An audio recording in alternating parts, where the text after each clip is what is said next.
Youth. A.B. Isaac Asimov. Red and Slim found the two strange little animals the morning after they heard the thunder sounds. They knew that they could never show their new pets to their parents. There was a spatter of pebbles against the window, and the youngster stirred in his sleep. Another, and he was awake. He sat up stiffly in bed. Seconds passed while he interpreted his strange surroundings. He wasn't in his own home, of course. This was out in the country. It was colder than it should be, and there was green at the window. Slim. The call was a hoarse, urgent whisper, and the youngster bounded to the open window. Slim wasn't his real name, but the new friend he had met the day before had needed only one look at his slight figure to say, "You're Slim," he added. "I'm Red." Red wasn't his real name either, but its appropriateness was obvious. They were friends instantly, with the quick, unquestioning friendship of young ones not yet quite in adolescence, before even the first stains of adulthood began to make their appearance. Slim cried, "Hi, Red," and waved cheerfully, still blinking the sleep out of himself. Red kept to his croaking whisper, "Quiet, you want to wake somebody?" Slim noticed all at once that the sun scarcely topped the low hills in the east, that the shadows were long and soft, and that the grass was wet. Slim said more softly, "What's the matter?" Red only waved for him to come out. Slim dressed quickly, gladly confining his morning wash to the momentary sprinkle of a little lukewarm water. He let the air dry the exposed portions of his body as he ran out, while bare skin grew wet against the dewy grass. Red said, "You've got to be quiet. If Mom wakes up, or Dad, or your dad, or you've in any of the hands, then it'll be, 'Come on in,' or you'll catch your death of cold." He mimicked voice and tone faithfully, so that Slim laughed and thought that there had never been so funny a fellow as Red. Slim said eagerly, "Do you come out here every day like this, Red? Real early? It's like the whole world is just yours, isn't it, Red? No one else around, and all like that." He felt proud at being allowed entrance into this private world. Red stared at him sidelong. He said carelessly, "I've been up for hours. Didn't you hear it last night?" "Hear what?" "Thunder." "Was there a thunderstorm?" Slim never slept through a thunderstorm. "I guess not. But there was thunder. I heard it, and then I went to the window, and it wasn't raining. It was all stars, and the sky was just getting sort of almost gray. You know what I mean?" Slim had never seen it so, but he nodded. "So I just thought I'd go out," said Red. They walked along the grassy side of the concrete road that split the panorama right down the middle, all the way down to where it vanished among the hills. It was so old that Red's father couldn't tell Red when it had been built. It didn't have a crack or a rough spot in it. Red said, "Can you keep a secret?" "Sure, Red. What kind of a secret?" "Just a secret. Maybe I'll tell you, and maybe I won't. I don't know yet." Red broke a long, supple stem from a fern they passed, methodically stripped it of its leaflets and swung what was left, with fashion. For a moment, he was on a wild charger, which reared and champed under his iron control. Then he got tired, tossed the whip aside, and stowed the charger away in a corner of his imagination for future use. He said, "There'll be a circus around." Slim said, "That's no secret. I knew that. My dad told me even before we came here." "That's not the secret. Fine secret. Ever see a circus?" "Oh, sure. You bet." "Like it?" "Say, there isn't anything I like better." Red was watching out of the corner of his eyes again. Ever think you would like to be with a circus? I mean, for good?" Slim considered. "I guess not. I think I'll be an astronomer like my dad. I think he wants me to be." "Huh, astronomer," said Red. Slim felt the doors of the new, private world closing on him, and astronomy became a thing of dead stars and black, empty space. He said, placatingly, "A circus would be more fun." "You're just saying that." "No, I'm not. I mean it." Red grew argumentative. "Suppose you had a chance to join the circus right now. What would you do?" I composey, IOC to his programs. "See." Red affected scornful laughter. Slim was stung. "I'd join up." "Go on. Try me." Red whirled at him, strange and intense. "You meant that? You want to go in with me?" What do you mean? Slim stepped back a bit, surprised by the unexpected challenge. I got something that can get us into the circus. Maybe someday we can even have a circus of our own. We could be the biggest circus fellows in the world. That's if you want to go in with me. Otherwise, well, I guess I can do it on my own. I just thought, let's give good old Slim a chance. The world was strange and glamorous, and Slim said, "Sure thing, Red. I'm in. What is it, huh, Red? Tell me what it is." Figure it out. What's the most important thing in circuses? Slim thought desperately. He wanted to give the right answer. Finally, he said, "Acrobats?" Holy smokes, I wouldn't go 5 steps to look at acrobats. I don't know then. Animals, that's what. What's the best sideshow? Where are the biggest crowds? Even in the main rings, the best acts are animal acts. There was no doubt in Red's voice. Do you think so? Idea. Everyone thinks so. You ask anyone. Anyway, I found animals this morning, 2 of them. And you've got them? Sure, that's the secret. Are you telling? Of course not. Okay, I've got them in the barn. Do you want to see them? They were almost at the barn. Its huge open door black. Too black. They had been heading there all the time. Slim stopped in his tracks. He tried to make his words casual. Are they big?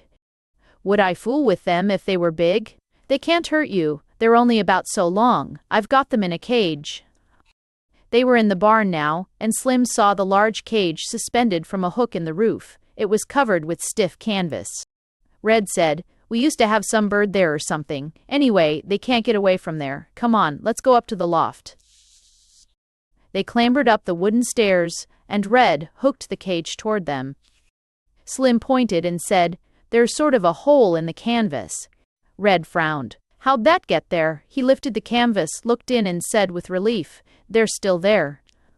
The canvas appeared to be burned, worried Slim. "You want to look, or don't you?" Slim nodded slowly. He wasn't sure he wanted to, after all. They might be. But the canvas had been jerked off, and there they were, 2 of them, the way Red said. They were small and sort of disgusting looking. The animals moved quickly as the canvas lifted and were on the side toward the youngsters. Red poked a cautious finger at them. "Watch out," said Slim, in agony. In agony. "They don't hurt you," said Red. "Ever see anything like them?" "No." "Can't you see how a circus would jump at a chance to have these?" "Maybe they're too small for a circus." Red looked annoyed. He let go the cage, which swung back and forth pendulum fashion. "You're just trying to back out, aren't you?" "No, I'm not. It's just... They're not too small. Don't worry. Right now, I've only got one worry." "What's that?" "Well, I've got to keep them till the circus comes, don't I? I've got to figure out what to feed them meanwhile." The cage swung, and the little trapped creatures clung to its bars, gesturing at the youngsters with queer, quick motions, almost as though they were intelligent. "I." The astronomer entered the dining room with decorum. He felt very much the guest. He said, "Where are the youngsters? My son isn't in his room." The industrialist smiled. "INDR2. They've been out for hours. However, breakfast was forced into them among the women some time ago, so there is nothing to worry about. Youth, doctor, youth." Youth. The word seemed to depress the astronomer. They ate breakfast in silence. The industrialist said once, "You really think they'll come? The day looks so normal, and they..." The astronomer said, "They'll come." That was all. Afterward, the industrialist said, "You'll pardon me. I can't conceive your playing so elaborate a hoax. You really spoke to them?" "As I speak to you. At least, in a sense, they can project thoughts." "I gathered that must be so from your letter. How, I wonder?" "I could not say. I asked them and, of course, they were vague. Or perhaps it was just that I could not understand. It involves a projector for the focusing of thought and, even more than that, conscious attention on the part of both projector and receptor. It was quite a while before I realized they were trying to think at me. Such thought projectors may be part of the science they will give us." "Perhaps," said the industrialist. "Yet think of the changes it would bring to society. A thought projector." "Why not? Change would be good for us. I don't think so. It is only in old age that change is unwelcome, said the astronomer, and races can be old as well as individuals. The industrialist pointed out the window. You see that road? It was built before the wars. I don't know exactly when. It is as good now as the day it was built. We couldn't possibly duplicate it now. The race was young when that was built, eh? Then, yes, at least they weren't afraid of new things. No, I wish they had been. Where is the society of before the wars? Destroyed, Doctor. What good were youth and new things? We are better off now. The world is peaceful and jogs along. The race goes nowhere, but after all, there is nowhere to go. They proved that. I will speak with your visitors as I agreed if they come, but I think I will only ask them to go. The race is not going nowhere, said the astronomer earnestly. It is going toward final destruction. My university has a smaller student body each year. Fewer books are written, less work is done. An old man sleeps in the sun and his days are peaceful and unchanging, but each day finds him nearer death all the same. Well, well, said the industrialist. No, don't dismiss it. Listen. Before I wrote you, I investigated your position in the planetary economy. And you found me solvent, interrupted the industrialist, smiling. Why, yes. Oh, I see, you are joking. And yet, perhaps the joke is not far off. You are less solvent than your father, and he was less solvent than his father. Perhaps your son will no longer be solvent. It becomes too troublesome for the planet to support even the industries that still exist, though they are toothpicks to the oak trees of before the wars. We will be back to village economy, and then to what? The caves? And the infusion of fresh technological knowledge will be the changing of all that? Not just the new knowledge, rather the whole effect of change, of a broadening of horizons. Look, sir, I chose you to approach in this matter, not only because you were rich and influential with government officials, but because you had an unusual reputation, for these days, of daring to break with tradition. Our people will resist change, and you would know how to handle them, how to see to it that the youth of the race is revived? Yes. With its atomic bombs? The atomic bombs, returned the astronomer, need not be the end of civilization. These visitors of mine had their atomic bomb, or whatever their equivalent was on their own worlds, and survived it, because they didn't give up. Don't you see, it wasn't the bomb that defeated us, but our own shell shock. This may be the last chance to reverse the process. Tell me, said the industrialist, what do these friends from space want in return? The astronomer hesitated. He said, I will be truthful with you. They come from a denser planet. Ours is richer in the lighter atoms. They want magnesium, aluminum? No, sir. Carbon and hydrogen. They want coal and oil. Really? The astronomer said, quickly, you are going to ask why creatures who have mastered space travel, and therefore atomic power, would want coal and oil. I can't answer that. The industrialist smiled. But I can. This is the best evidence yet of the truth of your story. Superficially, atomic power would seem to preclude the use of coal and oil. However, quite apart from the energy gained by their combustion, they remain, and always will remain, the basic raw material for all organic chemistry. Plastics, dyes, pharmaceuticals, solvents. Industry could not exist without them, even in an atomic age. Still, if coal and oil are the low price for which they would sell us the troubles and tortures of racial youth, my answer is that the commodity would be dear if offered gratis. The astronomer sighed and said, There are the boys. They were visible through the open window, standing together in the grassy field, and lost in animated conversation.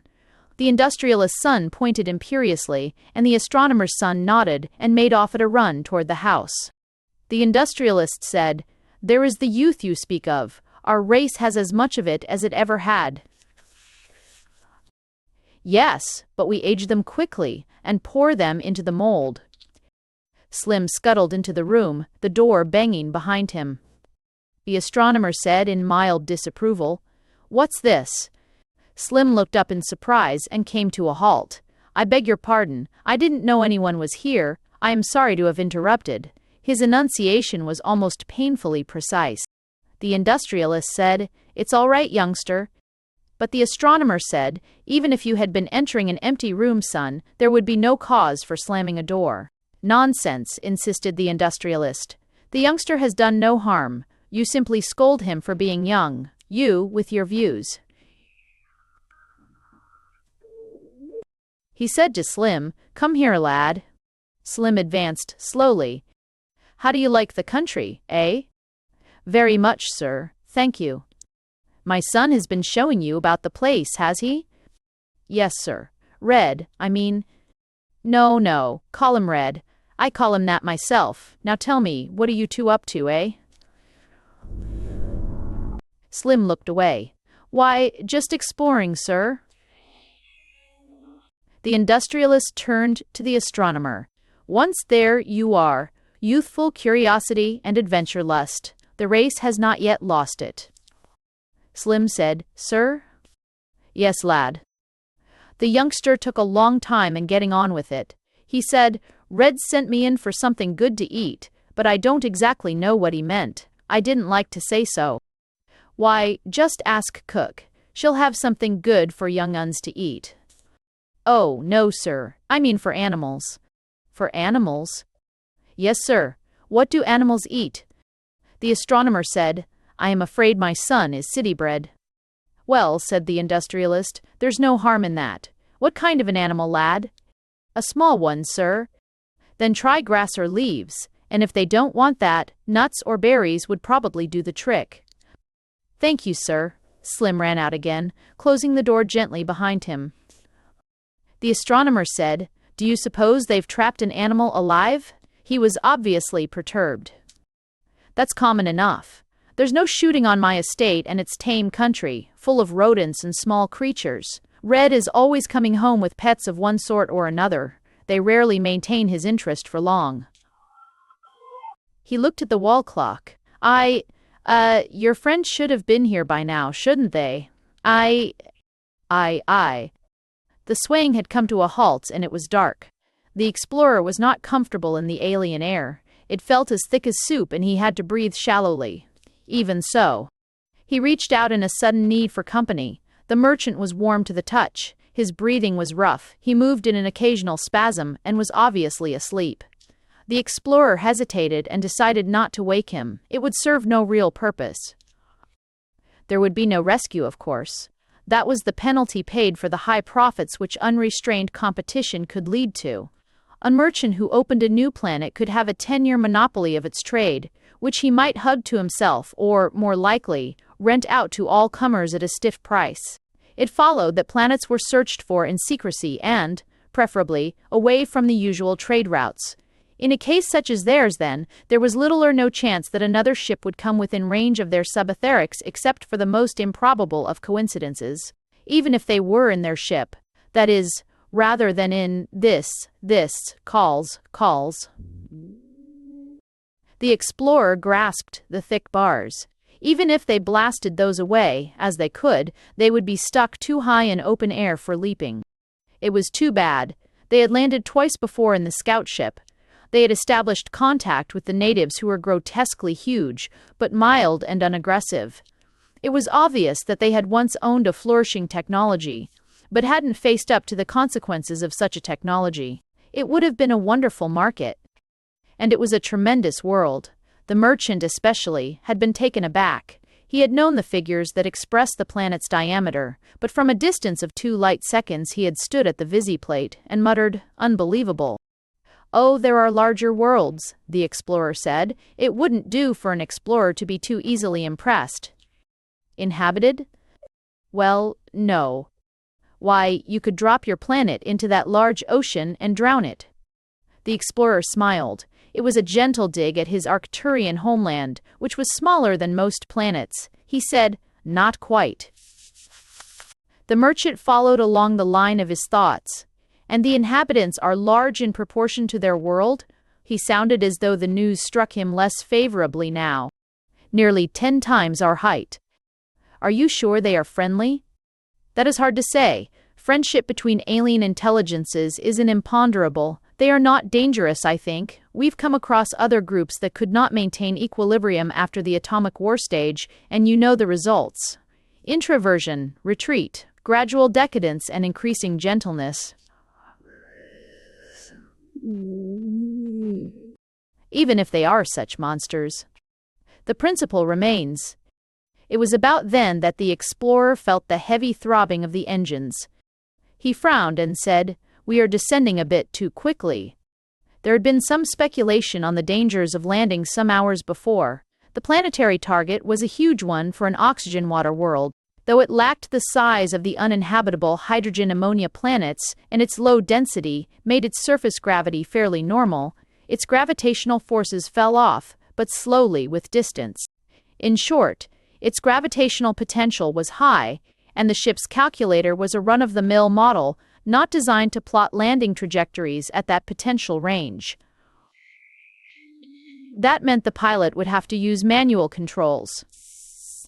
It would have been wiser to install a more high-powered model, but that would have meant a trip to some outpost of civilization, lost time, perhaps a lost secret. The merchant demanded an immediate landing. The merchant felt it necessary to defend his position now. He said angrily to the explorer, "Don't you think the pilot knows his job? He landed you safely twice before." Yes, thought the explorer, in a scout ship, not in this unmaneuverable freighter. Aloud, he said nothing. He kept his eye on the VZ plate. They were descending too quickly. There was no room for doubt. Much too quickly. The merchant said peevishly, "Why do you keep silence?" "Well then, if you wish me to speak, I would suggest that you strap on your floater and help me prepare the ejector."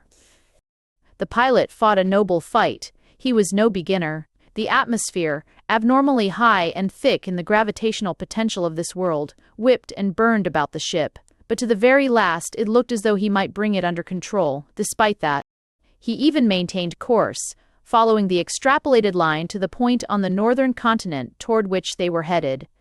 Under other circumstances, with a shade more luck, the story would eventually have been told and retold as a heroic and masterly reversal of a lost situation. But within sight of victory, tired body and tired nerves clamped a control bar with a shade too much pressure. The ship, which had almost leveled off, dipped down again. There was no room to retrieve the final error. There was only a mile left to fall.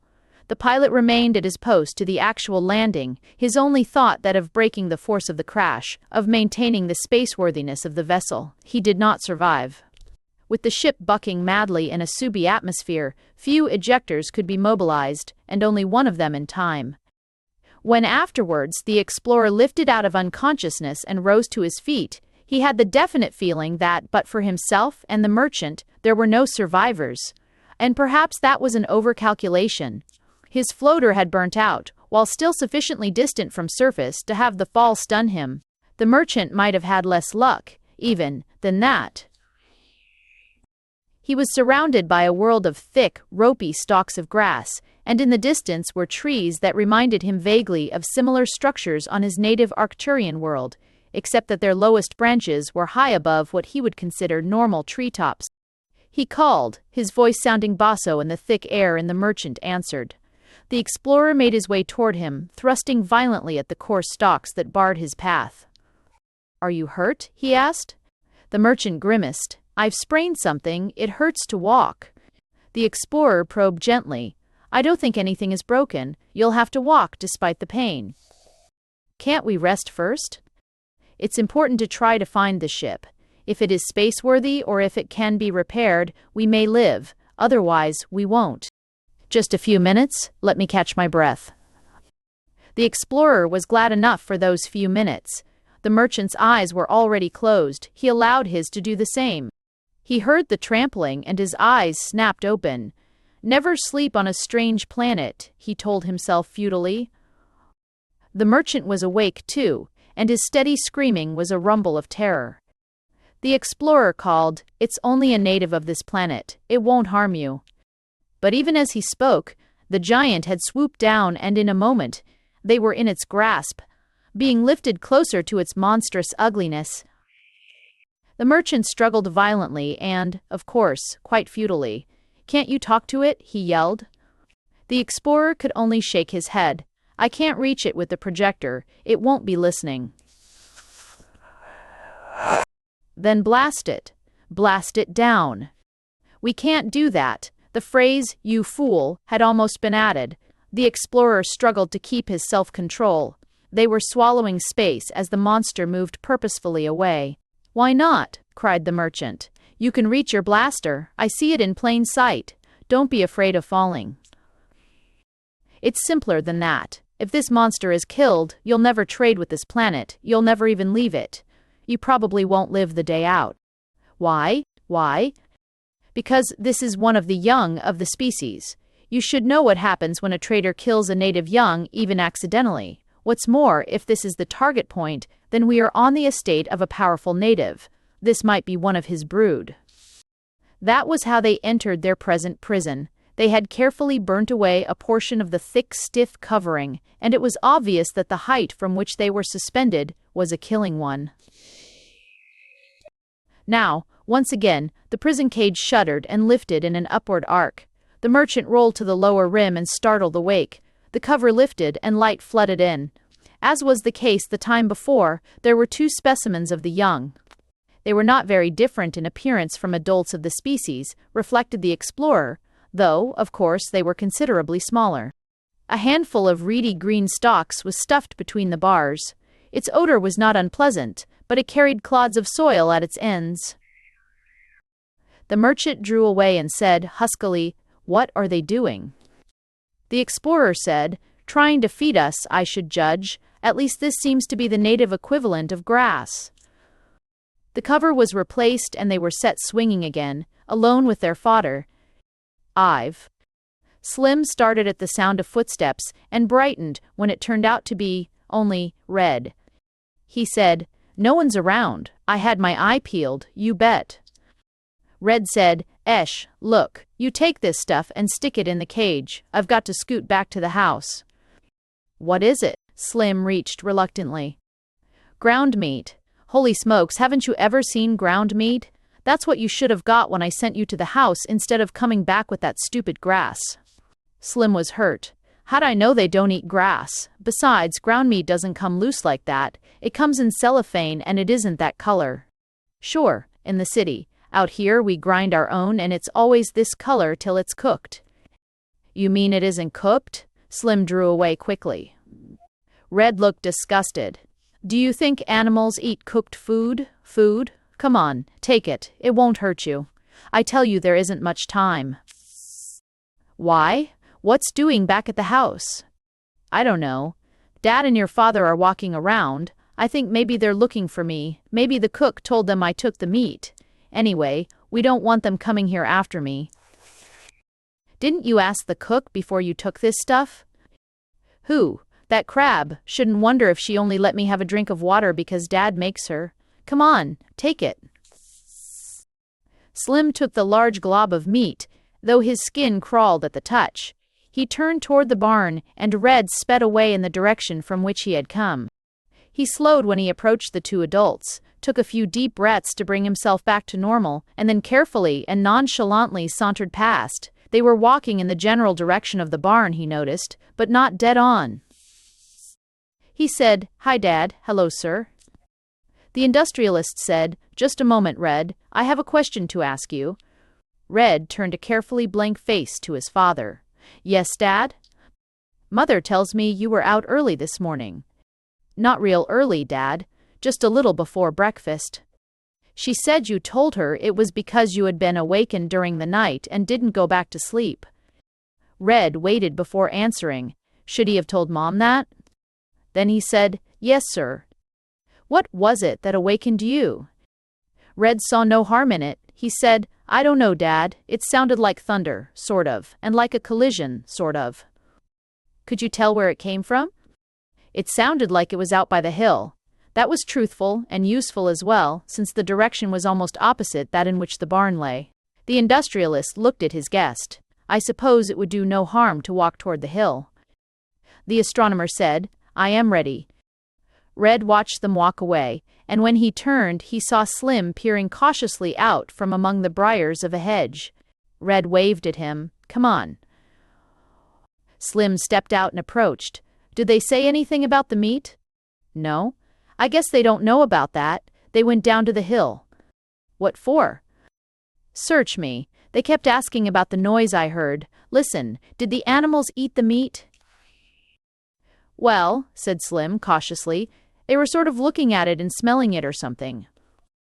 Okay, Red said, I guess they'll eat it. Holy smokes, they've got to eat something. Let's walk along toward the hill and see what Dad and your father are going to do. What about the animals? They'll be all right. A fellow can't spend all his time on them. Did you give them water? Sure, they drank that. See, come on. We'll look at them after lunch. I tell you what, we'll bring them fruit. Anything'll eat fruit.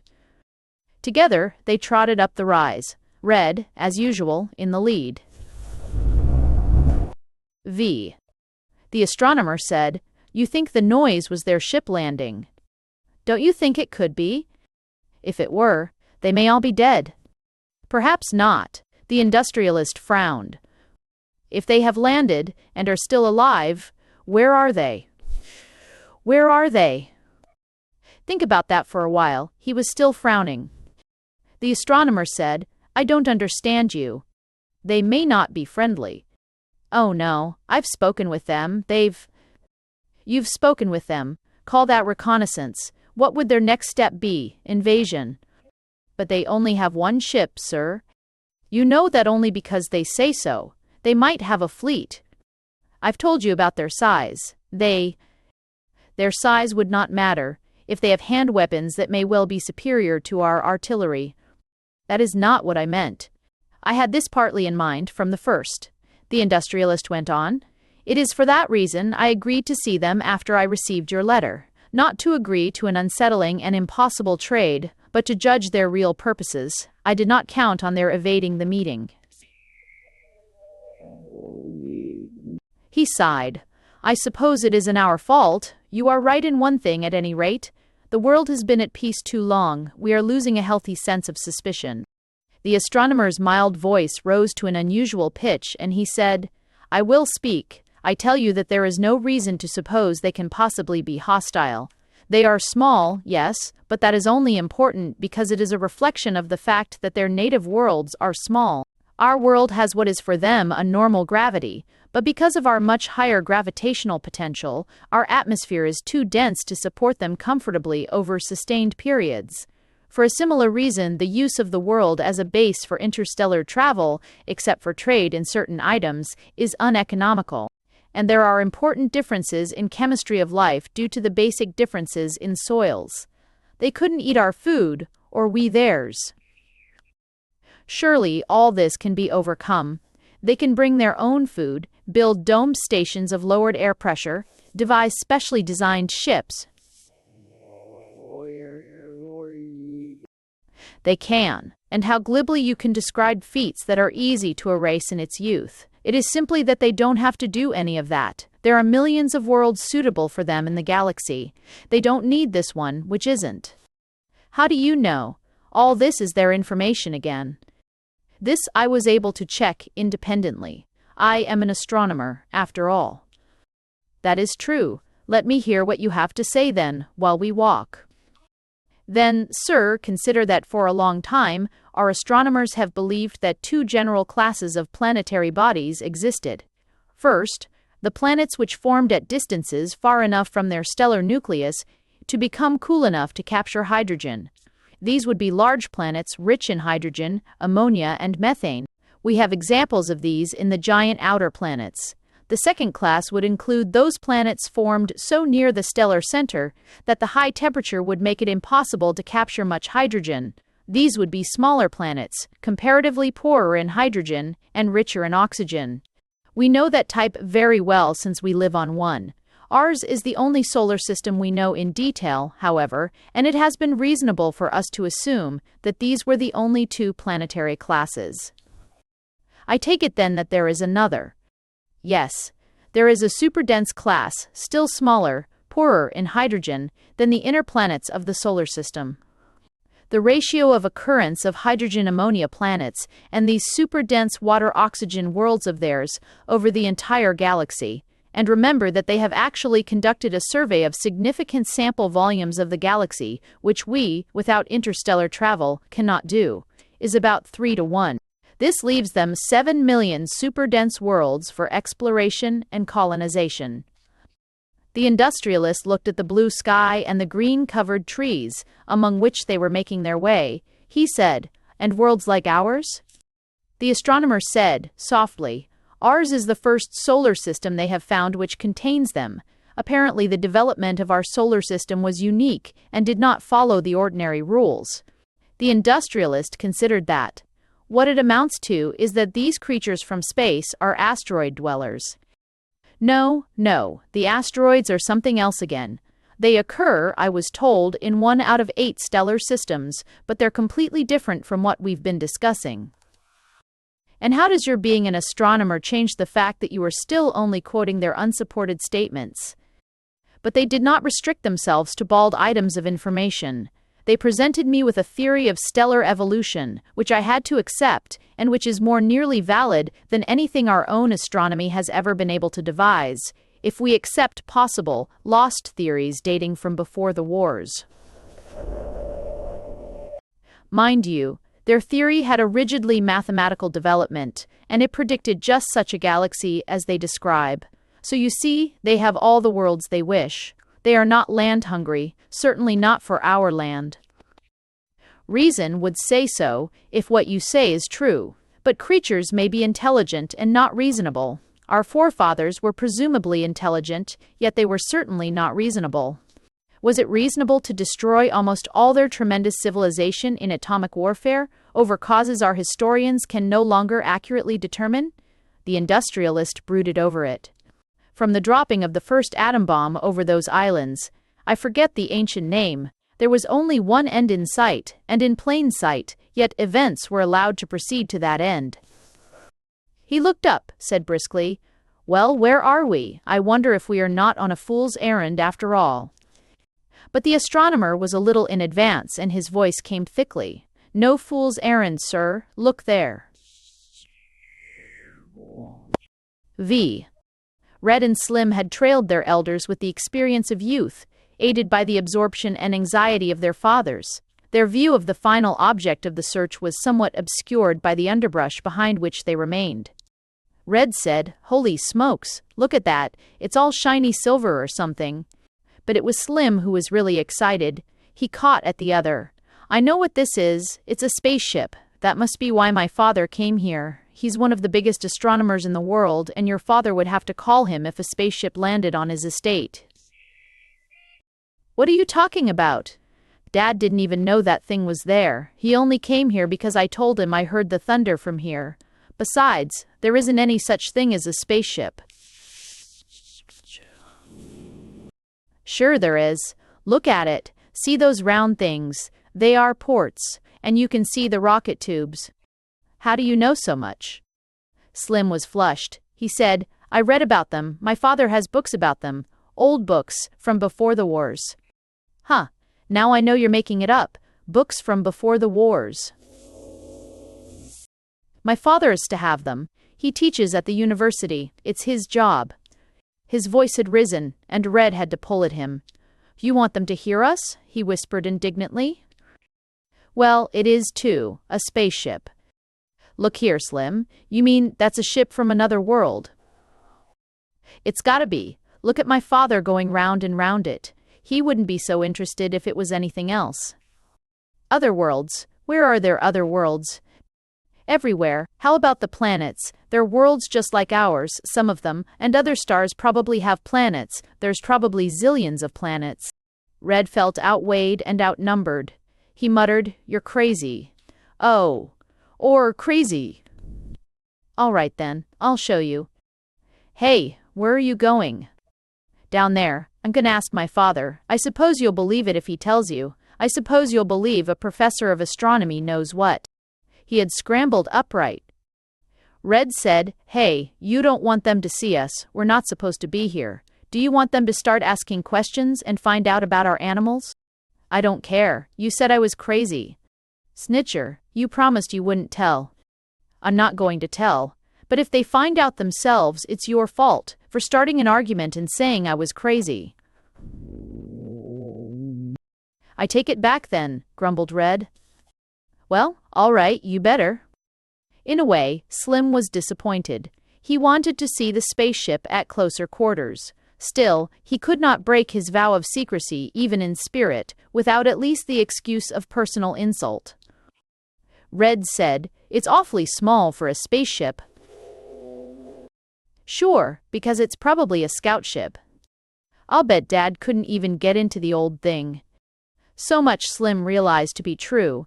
It was a weak point in his argument, and he made no answer. His interest was absorbed by the adults. Red rose to his feet, an elaborate attitude of boredom all about him. "Well, I guess we better be going. There's business to do, and I can't spend all day here looking at some old spaceship or whatever it is. We've got to take care of the animals if we're going to be circus folks. They've got to take care of the animals, and," he finished virtuously, "that's what I aim to do, anyway." Slim said, "What for, Red? They've got plenty of meat. Let's watch."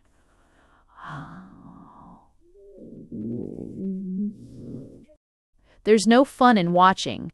Besides, Dad and your father are going away, and I guess it's about lunchtime." Red became argumentative.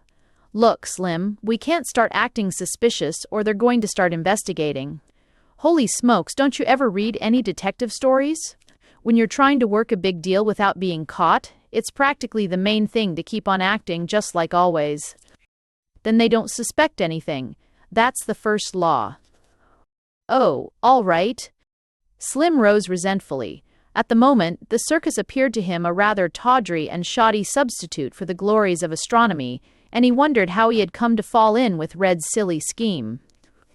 Down the slope they went, Slim, as usual, in the rear. "Vai."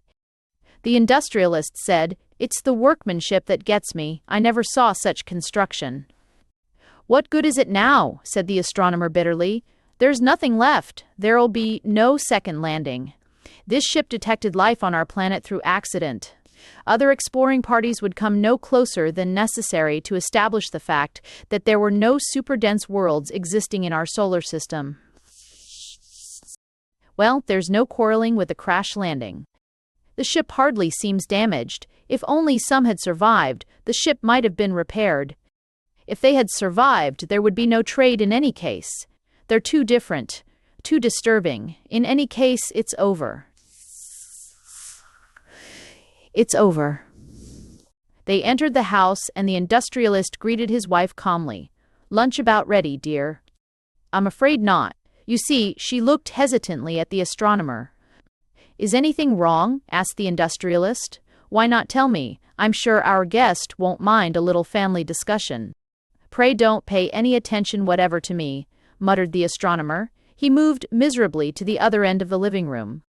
The woman said in low, hurried tones, "Really, dear, Cook's that upset. I've been soothing her for hours, and honestly, I don't know why Red should have done it." "Done what?" The industrialist was more amused than otherwise. It had taken the united efforts of himself and his son months to argue his wife into using the name Red, rather than the perfectly ridiculous viewed youngster fashion name, which was his real one. She said, "He's taken most of the chopped meat." "He's eaten it?" "Oh, last, and he'd should isn't day." "Well, I hope not. It was raw." "Then what would he want it for?" "I haven't the slightest idea. I haven't seen him since breakfast." Meanwhile, Cook's just furious. She caught him vanishing out the kitchen door, and there was the bowl of chopped meat just about empty, and she was going to use it for lunch. Well, you know Cook. She had to change the lunch menu, and that means she won't be worth living with for a week. You'll just have to speak to Red, dear, and make him promise not to do things in the kitchen anymore. And it wouldn't hurt to have him apologize to Cook. "Oh, come, she works for us. If we don't complain about a change in lunch menu, why should she?" "Because she's the one who has double work made for her, and she's talking about quitting. Good cooks aren't easy to get. Do you remember the one before her?" It was a strong argument. The industrialist looked about vaguely. He said, "I suppose you're right. He isn't here, I suppose. When he comes in, I'll talk to him." "You'd better start. Here he comes." Red walked into the house and said cheerfully, "Time for lunch, I guess." He looked from one parent to the other in quick speculation at their fixed stares and said, "Got to clean up first, though," and made for the other door. The industrialist said, "One moment, son." "Sir? Where's your little friend?"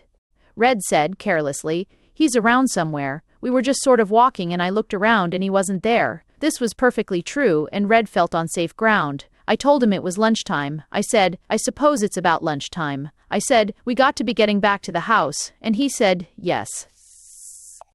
And I just went on, and then when I was about at the creek, I looked around and...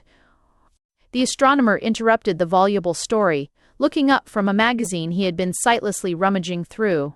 "I wouldn't worry about my youngster. He is quite self-reliant. Don't wait lunch for him." "Lunch isn't ready in any case, Doctor." The industrialist turned once more to his son. Son, and talking about that, son, the reason for it is that something happened to the ingredients. Do you have anything to say?" "Sir, I hate to feel that I have to explain myself more fully. Why did you take the chopped meat?" "The chopped meat?" "The chopped meat." He waited patiently. "Or action, sir." Red said, "Well, I was sort of hungry," prompted his father. "For raw meat?"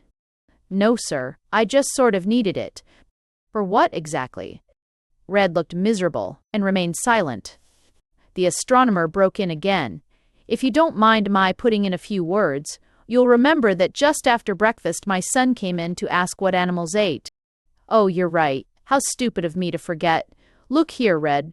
Did you take it for an animal pet you've got?" Red recovered indignant breath. He said, "You mean Slim came in here and said I had an animal? He came in here and said that? He said I had an animal?" "No, he didn't. He simply asked what animals ate. That's all. Now, if he promised he wouldn't tell on you, he didn't. It's your own foolishness in trying to take something without permission that gave you away. That happened to be stealing. Now, have you an animal? I ask you a direct question." "Yes, sir."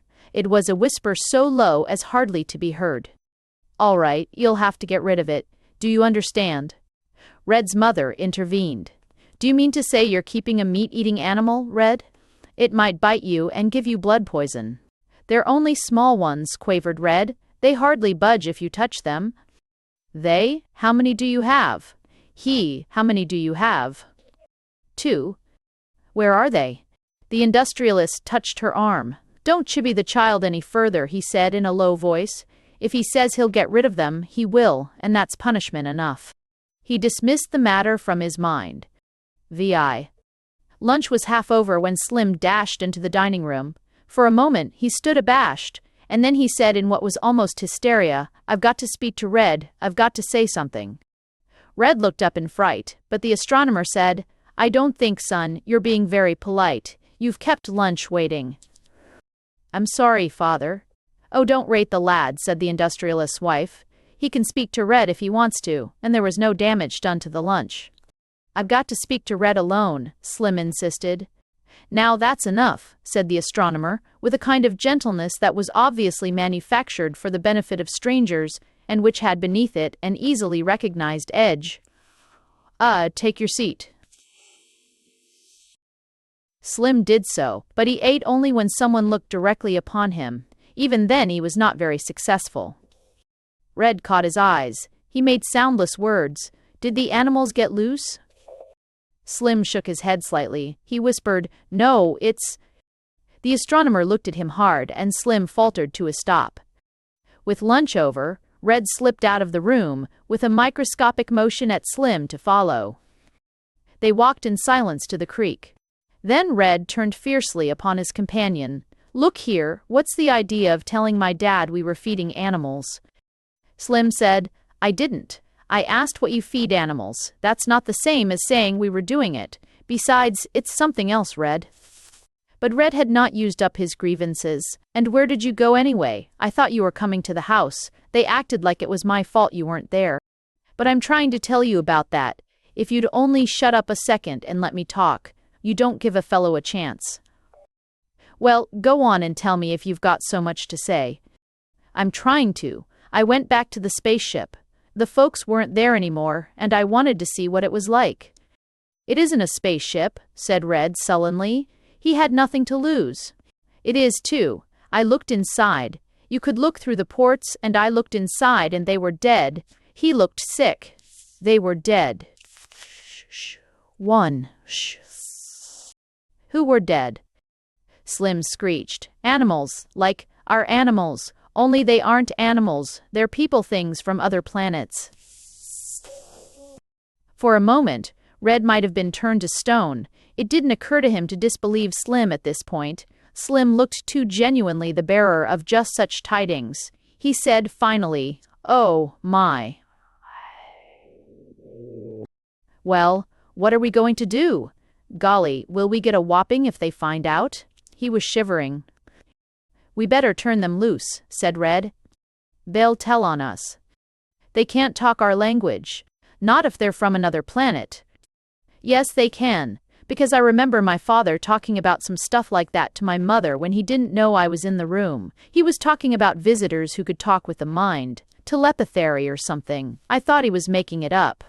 Well, holy smokes, Red looked up. I tell you, my dad said to get rid of them. Let's sort of bury them somewhere or throw them in the creek. He told you to do that. He made me say I had animals, and then he said, get rid of them. I got to do what he says. Holy smokes, he's my dad. Some of the panic left Slim's heart. It was a thoroughly legalistic way out. Well, let's do it right now then, before they find out. Oh golly, if they find out, will we be in trouble? They broke into a run toward the barn, unspeakable visions in their minds.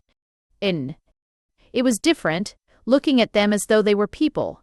As animals, they had been interesting. As people, horrible. Their eyes, which were neutral little objects before, now seemed to watch them with active malevolence.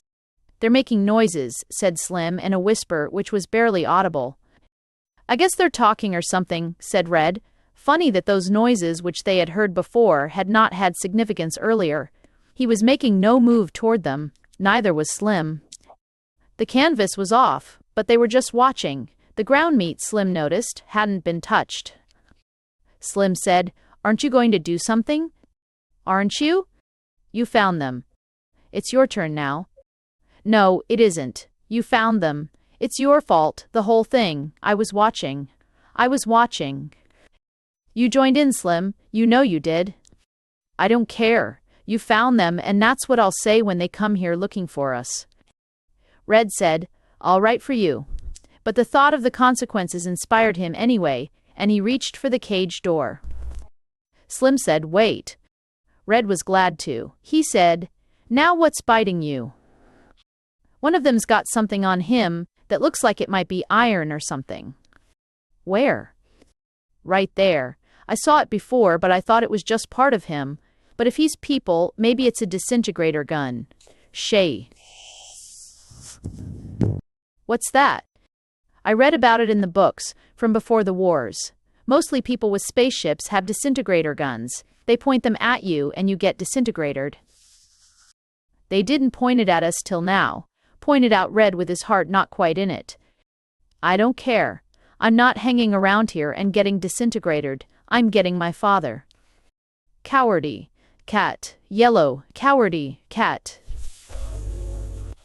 I don't care. You can call all the names you want, but if you bother them now, you'll get disintegrated. You wait and see, and it'll be all your fault. He made for the narrow spiral stairs that led to the main floor of the barn, stopped at its head, then backed away.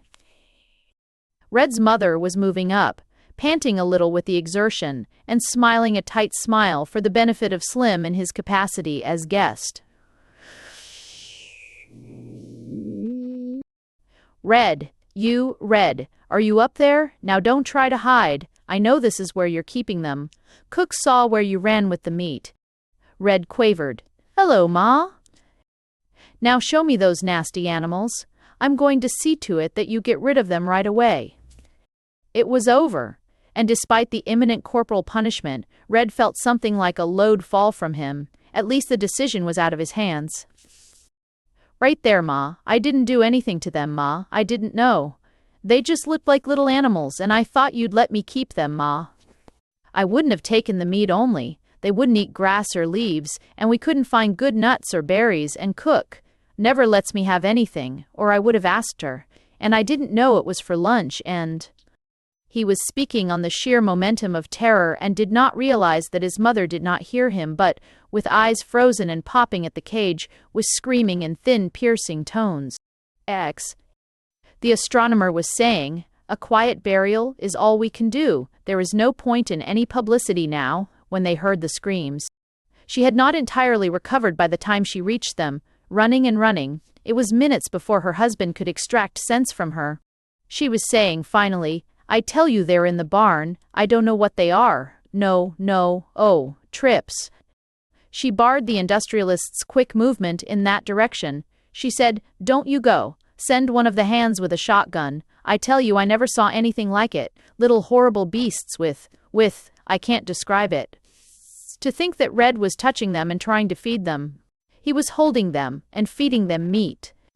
Red began. And Slim said, "It was not." The industrialist said, quickly, "Now you boys have done enough harm today. March, into the house. And not a word, not one word. I'm not interested in anything you have to say. After this is all over, I'll hear you out, and as for you, Red, I'll see that you're properly punished." He turned to his wife. "Now, whatever the animals are, we'll have them killed," he added quietly once the youngsters were out of hearing. Come. The children aren't hurt, and, after all, they haven't done anything really terrible. They've just found a new pet." The astronomer spoke with difficulty. "Pardon me, ma'am, but can you describe these animals?" She shook her head. She was quite beyond words. "Can you just tell me if they—" "I'm sorry," said the industrialist apologetically, "but I think I had better take care of her. Will you excuse me?" "A moment, please, 1 moment." She said she had never seen such animals before. Surely it is not usual to find animals that are completely unique on an estate such as this. "I'm sorry. Let's not discuss that now. Except that unique animals might have landed during the night." The industrialist stepped away from his wife.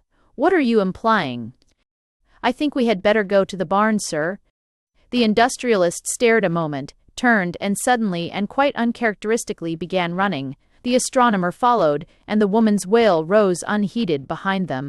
"See." The industrialist stared, looked at the astronomer, turned to stare again. "Those?" "Those," said the astronomer. "I have no doubt we appear strange and repulsive to them." "What do they say?" "Why, that they are uncomfortable and tired and even a little sick, but that they are not seriously damaged, and that the youngsters treated them well."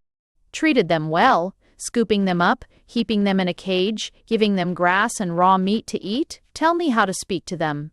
"Ialist softing, or is expery." "It may take a little time. Think at them, try to listen. It will come to you, but perhaps not right away." The industrialist tried. He grimaced with the effort of it, thinking over and over again, "The youngsters were ignorant of your identity." And the thought was suddenly in his mind. "We were quite aware of it, and because we knew they meant well by us according to their own view of the matter, we did not attempt to attack them." "Attack them?" thought the industrialist, and said it aloud in his concentration. "Why, yes," came the answering thought. "We are armed." One of the revolting little creatures in the cage lifted a metal object, and there was a sudden hole in the top of the cage, and another in the roof of the barn, each hole rimmed with charred wood. "We hope," the creatures thought, "it will not be too difficult to make repairs." The industrialist found it impossible to organize himself to the point of directed thought. He turned to the astronomer. "And with that weapon in their possession, they let themselves be handled and caged? I don't understand it." But the calm thought came. "We would not harm the young of an intelligent species." It was twilight. The industrialist had entirely missed the evening meal and remained unaware of the fact.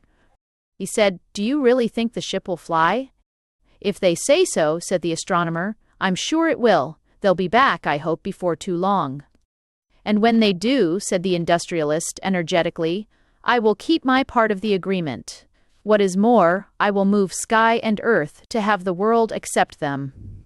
I was entirely wrong, Doctor. Creatures that would refuse to harm children, under such provocation as they received, are admirable. But I almost hate to say this. Say what? The kids, yours and mine, I'm almost proud of them. Imagine seizing these creatures, feeding them or trying to, and keeping them hidden. The amazing gall of it. The astronomer said, "Youth." She. The merchant said, "Will we be taking off soon?" "Half an hour," said the explorer. It was going to be a lonely trip back. All the remaining 17 of the crew were dead, and their ashes were to be left on a strange planet. Back they would go with a limping ship and the burden of the controls entirely on himself. The merchant said, "It was a good business stroke, not harming the young ones. We will get very good terms, very good terms." The explorer thought, business. The merchant then said, "They've lined up to see us off, all of them. You don't think they're too close, do you? It would be bad to burn any of them with the rocket blast at this stage of the game. They're safe. Horrible-looking things, aren't they? Pleasant enough inside. Their thoughts are perfectly friendly. You wouldn't believe it of them. That immature one, the one that first picked us up. They call him Red," provided the explorer.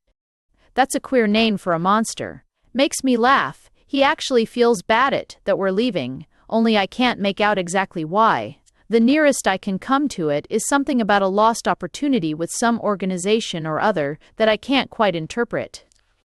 "A circus," said the explorer, briefly. "What? Why, the impertinent monstrosity." "Why not? What would you have done if you had found him wandering on your native world, found him sleeping on a field on Earth, red tentacles, 6 legs, pseudopods and all?" Sieve.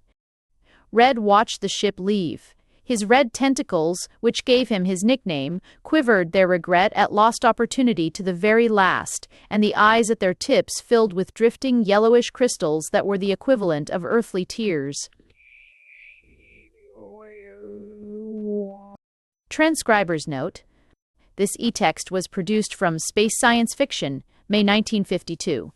Extensive research did not uncover any evidence that the U.S. copyright on this publication was renewed. Minor spelling and typographical errors have been corrected without note. Thanks for listening to Youth by Isaac Asimov.